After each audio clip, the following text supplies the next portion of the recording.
Hello! So today I'm going to try and find my second Instagram post, which is this temple here built into the side of a rock face. And this place was a little bit hard to find. It took a bit of sleuthing, but luckily I didn't have to do any of that. I got my girlfriend to do it for me.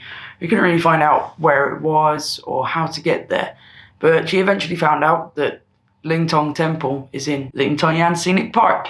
But the research didn't stop there. There aren't any buses to get there, so the only way to get to the area is to take a taxi.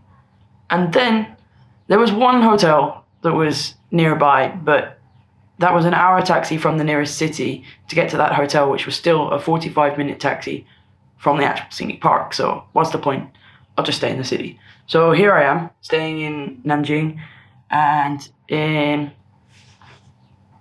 there's no watch. Approximately, I guess, 30 minutes or so, I'm going to get a taxi and head over to the scenic park. And getting a taxi back might be really hard if it's not a very popular scenic park. And I guess because there's no bus, maybe it's not a popular scenic park. Oh, I'm just going to hope, fingers crossed, that I can get a taxi back. We'll see. Please let there be a taxi back. Okay, so I just got dropped off at Lingtongyan Scenic area, and I am wondering if I made a mistake.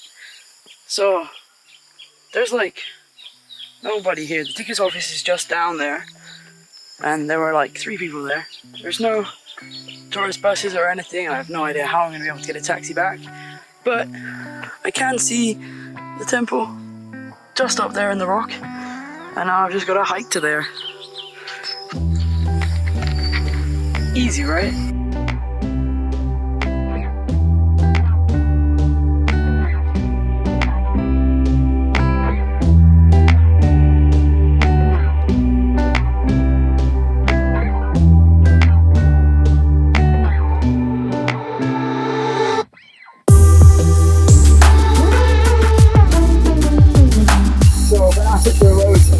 This very kind guy offered me a ride on his motorbike, and he's now walking me up, and he says that he can run up this, like, he does it almost every day, and to get to the top from here it will take him 20 minutes. It's crazy. It's really steep stairs all the way up, but this guy is incredibly fit. So no one has ever asked me my tips for traveling, but here's my number one tip. If you're gonna go hiking in the middle of summer, don't be fat, just don't.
this guy's house now, and he's being very insistent that I stay for 2 days, and then maybe he can take me to my next destination because his daughter lives there.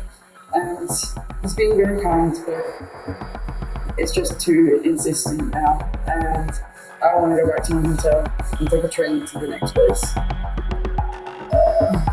We'll see how this goes.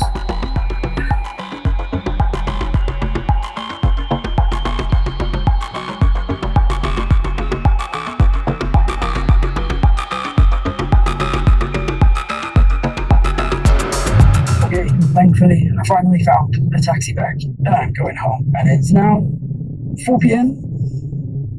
I have spent 5 hours at the weddings, wandering around the village, but now, finally, going back.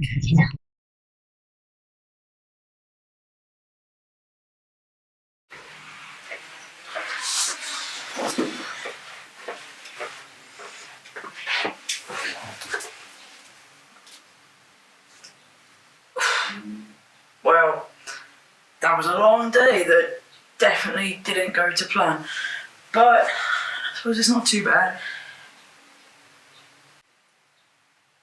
So I'm kind of a bit awkward in front of people, and I feel this need to be polite, which is why I kept on going, yes, okay, to everything that this guy said, and it just went further and further and further, and it also actually affected my filming for the day. I didn't get all of the shots I wanted, which is a bit annoying, but what am I traveling for? To get the video or for the experience? It's the video, of course. So it started out, do you want to have a ride on my motorbike just to get to the base of the mountain? I thought, yeah, no problem. And then he carried on walking with me up the mountain, and I was a little bit, but I was like, just make a new friend, it'll be fine. And he was very kind, he led me all the way up. There was a little chipmunk on the path, but I would have to change lenses to get the shot of it, and I didn't want to hold him up and change lenses, so I didn't get a shot of that. It's a shame, because I've never seen a chipmunk in the wild. Everything was going pretty well. He asked me if after we climbed down the mountain, if I'd like to come and drink some baijiu with him, and I said, yeah, that'd be fun. We'll have some lunch. So at the bottom of the mountain, I get back on his motorbike and he drives down, but he doesn't leave the scenic area. He drives to a village that's within the scenic area, and there's a wedding. There's a wedding going on. So I did feel a bit like I was intruding at their wedding, but Chinese weddings can be a little bit different in that, like, everybody is welcome at the wedding. But it was still, like, there's a language barrier there. So a lot of people are talking to me and I'm a little bit, yes, I think so. Yes, I think, is this what you said? Is it? Maybe not. So then after the lunch at the wedding and drinking a lot of, I don't know what the name of that was. It's not baijiu, it's not hongjiu, but he said they'd been fermenting it for 20 years. It was all like brought out in plastic bottles. It's moonshine, that's what it is. It's Chinese village moonshine. So we drank a lot of that, and then we all drank some tea, and then I was thinking, so maybe in a little bit I'll be able to get a taxi back. And then he goes, get your stuff. So I got my stuff, and we just all get in a car. I'm thinking, where the hell are we going in this car? And in the car he's asking me, can I swim? And I'm like, yes, I can swim, but what? And we drive a little down the ways to another village, and at the time I thought this was his home. So we're hanging around in here, and I'm starting to get a bit like, this is getting a bit awkward. And then, like, after about 20 minutes, he does take me to his home. I get to meet his dogs. He's got some very cute dogs, pretty well behaved, and he's also got pigs there. And while we're there, he's saying like, you can stay here for a few nights. And I'm like, yeah, no, this has gone too far now. I want to go back to my hotel. It's been very nice, but I want to go back to my hotel. And he's like, tomorrow, I'll take you back to your hotel. We'll get your stuff, and then we'll go to another mountain. I'm like, yeah, no, I have a plan. But he's not really, I don't know if he's not really understanding me or if he's just overly persistent. So I video call my girlfriend and ask her to speak to him. I'm like, you get the message across to him. And she couldn't get the message across to him. He is just a very, very persistent guy. And I think he was all in like good faith. He was being very kind and very hospitable, but he was being a bit pushy in his hospitality. So I couldn't find a taxi on DT. My girlfriend tried to call, I have no idea what it's called, but it translates to cargo lesbian. I don't know, a U-Haul? Maybe that's where the translation comes in.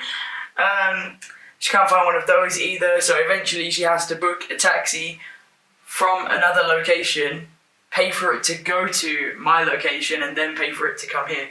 So it's been an expensive day. On the way back in the taxi as well to really make things much better. On the back of the ticket it says, oh, by the way, in this scenic area there's a beautiful hotel, and we're like, couldn't find that hotel before. That would have been a lot easier, I think, to have known that there was the hotel there. I could have like booked taxis from there in advance, and oh well, it's done now. So if you ever think of going to Lingtongyan, I mean, it's beautiful. It's a really nice mountain range. There's wildlife. It's quite quiet. It's not very well travelled. That temple built into the side of the rock face, wonderful. It's only 20 kwai for the ticket to get in as well. That's really cheap. However, take your own transport or hire a driver. Do not just get a taxi there and then think, oh, I'll get a taxi back later. You won't. So join me on my next video as I go on my next adventure, which hopefully goes a little bit more to plan.